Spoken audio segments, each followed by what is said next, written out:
Okay, what's up everybody? We're going to do this real quick. For a multitude of reasons, we're going to do this Keith DeFazio style, I hope. This is a 2013 Ram 1500 5.7 with about 155,000 miles on the odometer.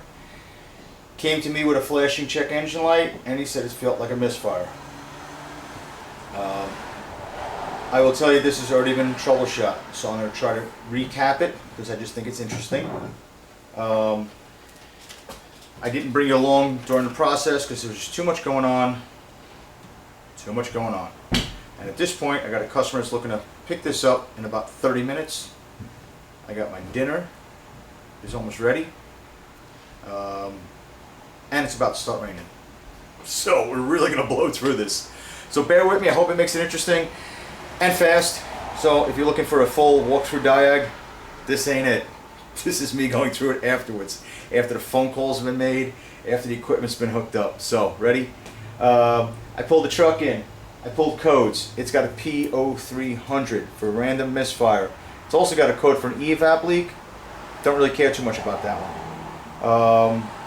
It doesn't have misfire monitor on it.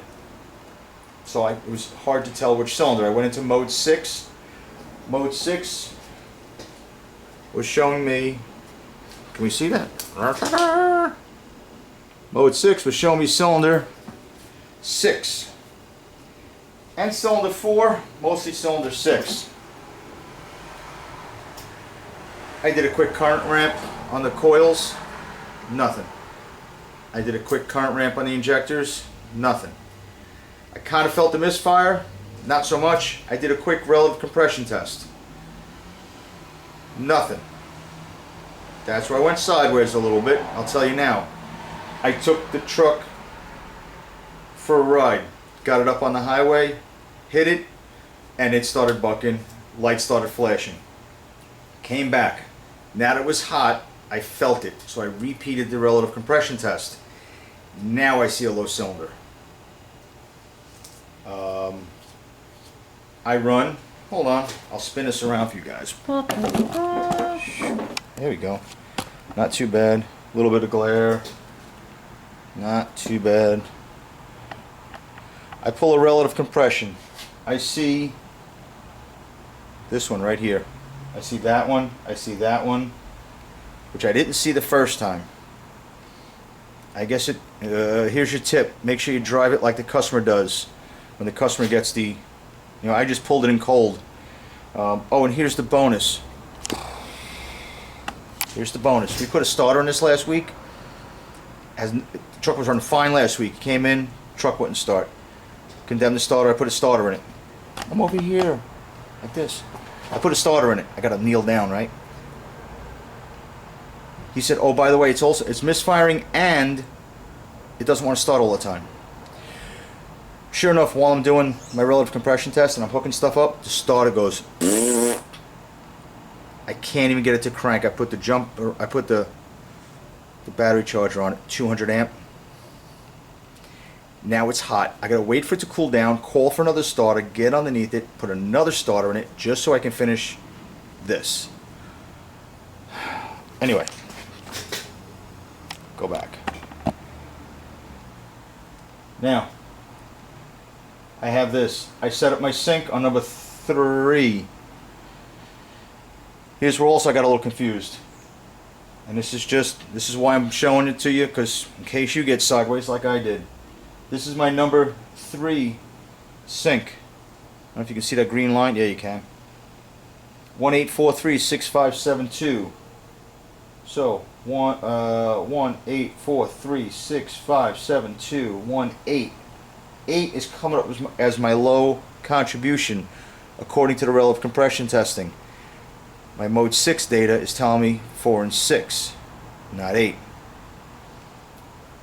So, a little confused. I get into a conversation with a bunch of our good friends. Mario, down at Super Diagnostics. Chris, over in PA. And I'll put links to all these guys. Chris Chad, me, Mario. I don't know if there's anybody else. We're going back and forth. I'm sending screenshots. I hook up Mike Nicholson's pulse sensor. Yeah, Mike. That's for you, buddy. I add the pulse sensor. Mario says, "Where's your pulse sensor?" I says, "I'm sorry. I'll get right on it, boss." Like I was getting yelled at by a school teacher. And just confirmed it. I have a high pull right here at the same time. Tweak that camera a little bit. Sorry. This excessive pull at the same time as my low contribution. It repeats. And it repeats. What we came up with is that it's got a leaky intake valve. And when that cylinder comes up, I'll back out so you don't see my big fist. When that cylinder comes up on a compression, instead of compressing, it's pushing it back into the intake and causing a high intake pressure. So it's got a pull, pressure. Pull. If that makes any sense. And if it does not, this is another reason why we always encourage, yeah, it's nice that we're all on here trying to shoot how-to videos and instructional stuff. The bigger point is get to class, get to training, find it, ask for it, ask me, ask anybody, any one of the channels. If you're following me, you're following a lot of the other guys, Mike from Flat Rate, Keith from New Level, Erico, all of these guys, Mario, they'll tell you what a training is. I didn't learn this. I didn't make this up. I went to Brandon Stecker's class last year and opened some new doors. That's where this is coming from. That's why I'm doing a video. In the end, get to class. This thing has a bad intake valve on the number 8 cylinder. I don't think we're going to be doing heads on it. It's got a lot of miles. So we're going to see. But I just wanted to share that. That's kind of what it looks like. I'm not sure if I missed anything else. I'm all hooked up here. If you can believe.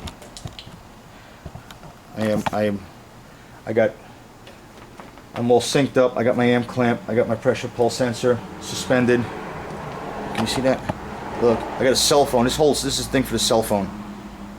It's clipped up top, and I'm suspending it so it doesn't bang around. So Mario doesn't yell at me again.